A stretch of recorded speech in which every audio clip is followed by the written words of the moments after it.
Effectivement, l'islam, donc, il y a une définition générale qui est la soumission à Dieu et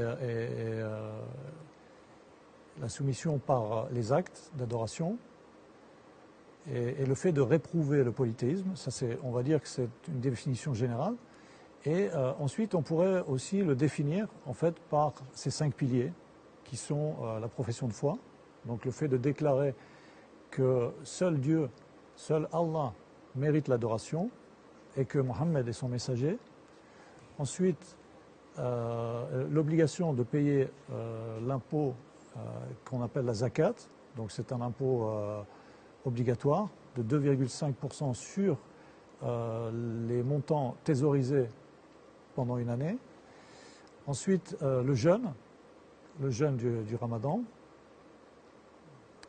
Le jeûne du Ramadan, le pèlerinage à la maison sacrée et j'avais oublié la prière, qui est le deuxième pilier, qui est vraiment un pilier aussi central dans la religion islamique, qui vient tout de suite après donc la profession de foi. Il faut se représenter les piliers comme les piliers d'un bâtiment. C'est vraiment ce qui tient cette religion.